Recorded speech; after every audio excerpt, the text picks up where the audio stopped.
Hi everyone, welcome back. Today we're focusing on Introduction to Computer Forensics. This is going to be Section 1. I am Dr. Chanel Suggs, the Duchess of Cybersecurity, the author and instructor for this course.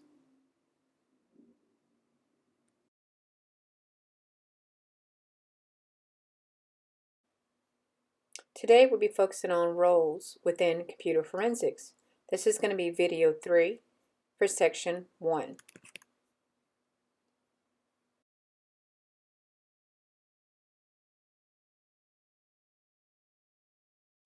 So when it comes to deciding on your forensics team, you need to determine who is going to be the person that should respond to an incident, as well as who is going to be that forensics manager.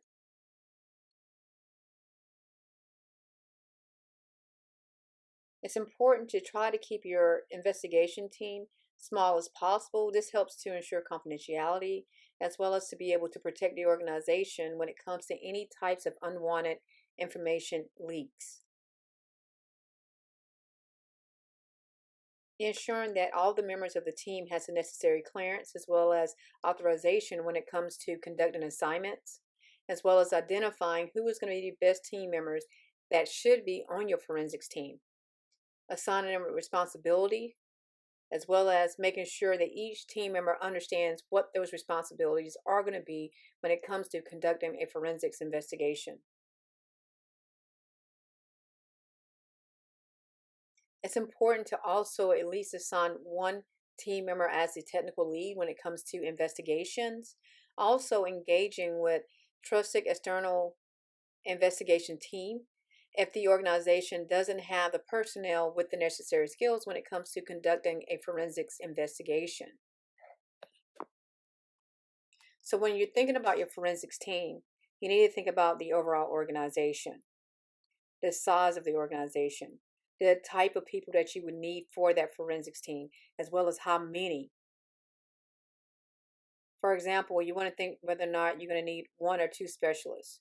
It's better to have at least two specialists when it comes to forensics. That way you always have someone there as a backup just in case one is unavailable. This also helps when it comes to trying to complete cases within a minimum amount of time. Also, organizations also must consider that it's not feasible to conduct in-house forensics. It's always better to actually to hire on the outside, because the people on the forensics, if you hire from within, the forensics team can often miss little pieces that they should consider whenever they're conducting an investigation. But it's not from lack of knowledge. It could be from the fact that they know certain areas, so they would think that maybe that area wouldn't be affected, which leads more to the fact that it's better to have outside forensics team whenever you have an issue within the organization.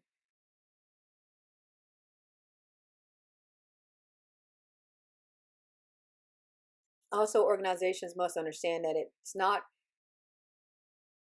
a relatively quick process when you come to trying to build a forensics team. It takes time because you got to think about recruitment processes, trying to make sure you hire the best knowledgeable people for your team, as well as considering who should be involved within the forensics team's investigations.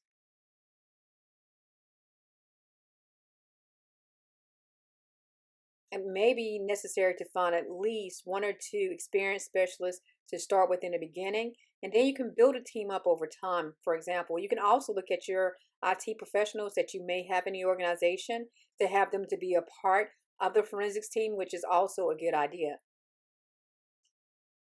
But they would need to make sure that you would need to make sure they understand what the requirements are, as well as provide them with the necessary guidance. For example, if this would be the forensics manager that is going to be leading that team, that brought in someone from the IT side.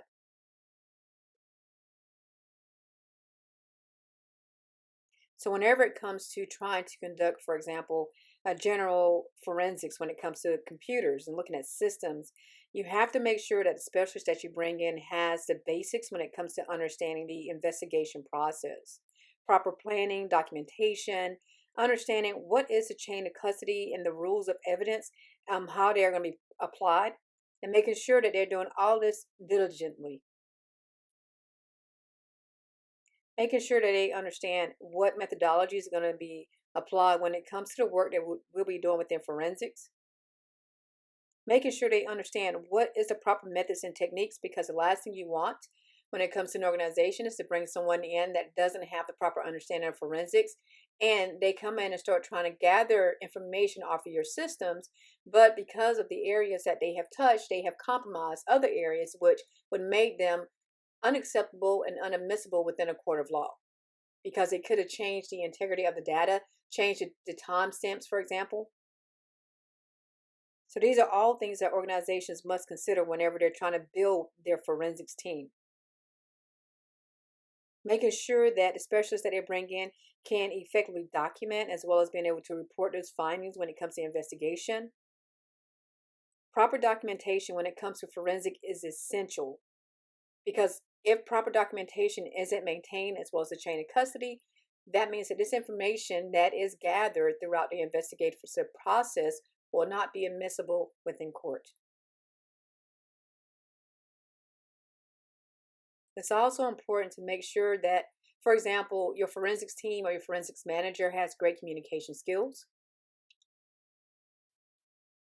So these are all areas or assets that organizations must consider whenever it comes to building their forensics team.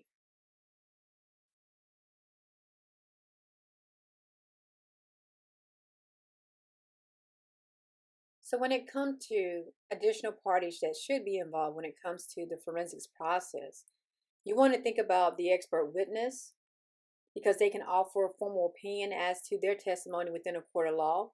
You're going to need an attorney, because they're going to be the ones that's going to give you the legal advice. What about your evidence manager? They manage the evidence in a way so that it will be admissible within a court of law.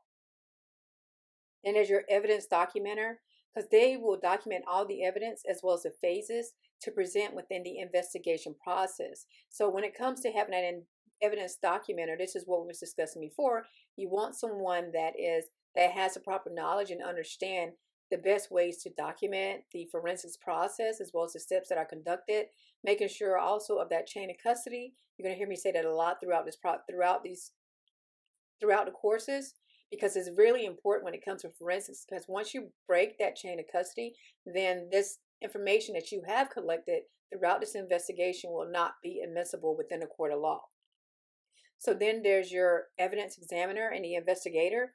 So they can examine that evidence, for example, that is acquired, and also sort useful evidence. So looking through the evidence that has been collected to make sure that it's useful evidence that should be admitted within a court of law, because you don't want to submit information that is not going to be relevant to the case, and you want to make sure that the information that's been captured, the information that the examiner has found, is information that will be held up within a court of law. Also think about your photographer. They're going to be the ones that actually take photographs of that crime scene, as well as the evidence that is gathered, which will also be listed whenever you get ready to, for example, if you were an expert witness, or if the organization you were working for took someone to court, they will be showing these documents, these photographs that was taken, to give an illustration of what was that crime scene, what did it look like at that time during the investigation. Then you have your incident responder. So they're going to be responsible for the measures that will be taken whenever an incident occurs. So whenever you're looking at the forensics process, you will also have an incident response team that you will be working with in collaboration. Think about your decision makers. So they're going to be the ones responsible for any types of authorization when it comes to the policies or the procedures for that investigation process. And then finally, there's your incident analyzer.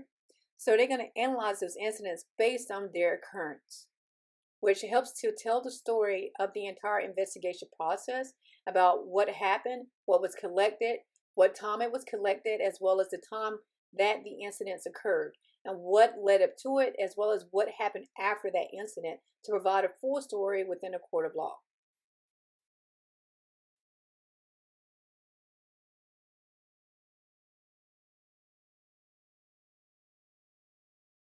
So when you're looking at the policies and laws, it's important for the forensic team to understand what laws are applicable to those investigations, So it's essential to understand the laws that will apply to the investigation process, including the internal organization policies, for example, before you actually start that investigative process. You want to identify what areas will there be of possible concerns that will be applicable to federal statutes, such as thinking about your Electronic Communications Privacy Act, the Cable Communications Policy Act as well. So understanding the best practices. Determine the extent of the authority to search, for example. Determining what are the legal authorities when it comes to conducting an investigation. Consulting with legal advisors when it comes to issues that could arise during any improper handling of the investigation process is going back to, again, to chain of custody. Ensuring the customer's privacy as well as their confidentiality. These are all areas that the forensic team must understand prior to conducting any types of investigations. So it's very important when organizations start to build a forensics team that they make sure that the team that they're bringing in understand what law is going to be applicable when it comes to understanding those investigations, making sure they understand what is the investigative process. Understanding when you're working with an organization, what areas could there be possible concerns? For example, if you was to conduct a business impact analysis just to determine what assets is going to be more valuable to that organization to help them to kind of grasp what areas they should be protecting the most.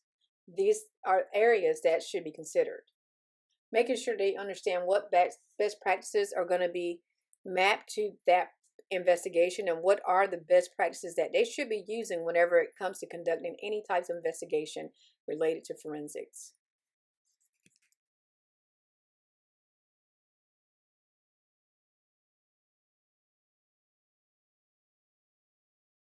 When it comes to understanding the laws, let's look at Rule 608, which is evidence of character and conduct of witness. So this is going to be where you're looking at the reputation or opinion evidence.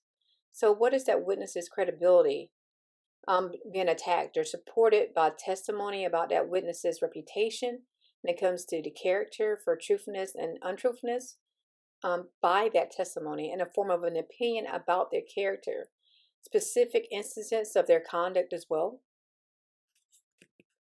So if we look at Rule 609 when it comes to impeachment by evidence. So this mandates the admission of evidence of a conviction only when the conviction required the proof, an act of dishonesty, or a false statement. So we look at Rule 502, which is where we're looking at the attorney-client privilege.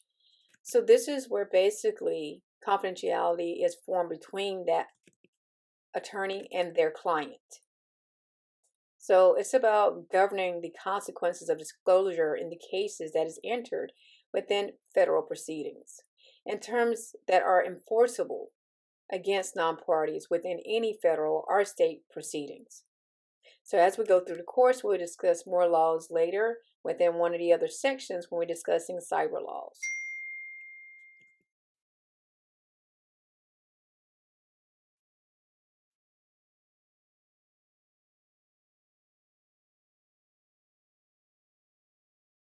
This concludes this section on roles within computer forensics. Within this section, we discuss forensics teams as regarding the requirements, how to build a team, what you should be looking at whenever you're trying to build a forensics team within your organization, as well as considering the size of your organization and what would be required. Also, we discuss various roles that would be needed, as well as other parties that are going to be involved within the computer forensics investigation process. We also discuss policies and laws when it comes to making sure the forensics team understand those requirements, what is going to be applicable to those investigations, looking at possible concerns when it comes to conducting a forensics investigation, as well as understanding what are those best practices. We also went through a few laws. We went through evidence of character, such as Rule 608. We also went over 609 and 502. Up next, we'll be discussing defining the computer forensic process, which is going to be Section 2.